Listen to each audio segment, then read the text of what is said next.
And this is it, my 1984 Ford Bronco II. It's been in the family since about 94. We did a lot of cool camping trips, went up to road trips, San Francisco, Sacramento, Tijuana, parts of Mexico, all over. And we have some very cool memories that I would like to share with my daughter.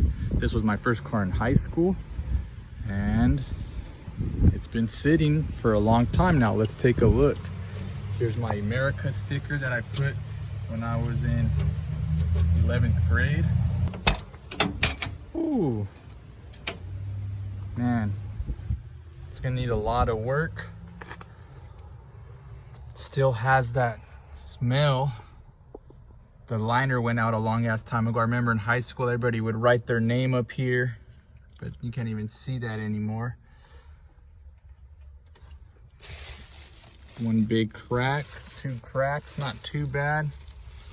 I mean, it's gonna need a lot of love, but our goal today is to get this thing running, so let's do it. Ooh, here we are. So we'll get some water up in this. We'll check the oil right now and start with the basics, making sure all the fluids are there. Here's the oil. Let's see if there's even anything in here. Hey, that's cool. So I was gonna change the oil. I'm going to anyway, but at this point, since there's fluid in there, I'm just gonna try to turn the engine over to get those fluids moving around, make sure nothing's stuck before I try to start it up.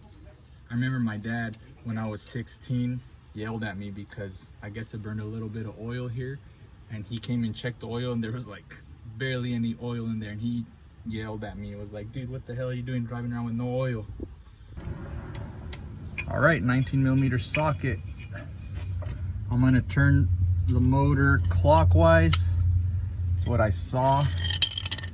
I'm gonna turn it as much as I can, make sure it's turning. Oh, nice.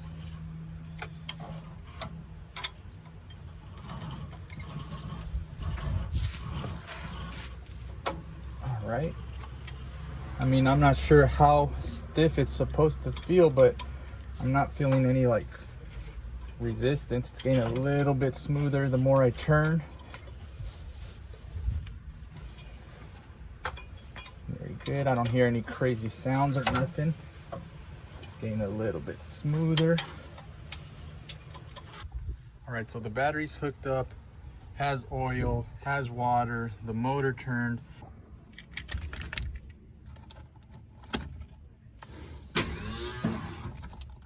Ooh, it turned, but it didn't sound good. Ooh, that was a good sign. I'm gonna get some fuel in the carburetor, see if we could start getting some ignition, I don't even know what I'm saying, y'all, but that was cool. So let's just take it a step further.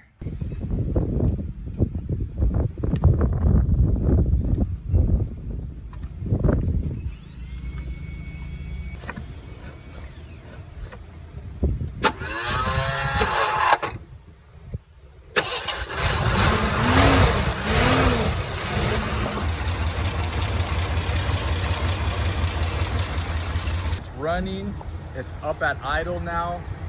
I don't have a tach, so I don't know what it's really idling at, but it sounds pretty good. No crazy clicking sounds, and hopefully we get this thing on the road very soon. Check it out.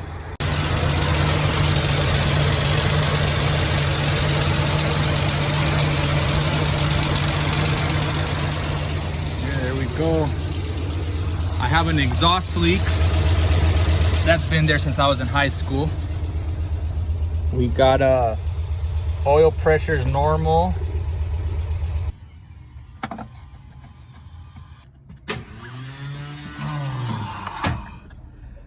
gonna need that new starter. It keeps spinning here and there. But there we go.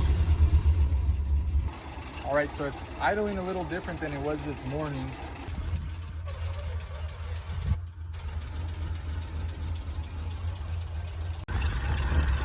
Uh-oh. Got a fuel leak. I'm gonna go turn this thing off right now because we got a pretty major fuel leak. Right under here, under the carburetor, there's a bunch of fuel squirting out. Look, it's still dripping. It's off. I don't know what that is. It's coming from underneath that thing back there. This guy right here, underneath, well, not even underneath here, where this hose is, there's like this little round metal thing that's, this here is just leaking fuel. I don't know. I'm not even sure what that is, but it's still dripping. Back to the books.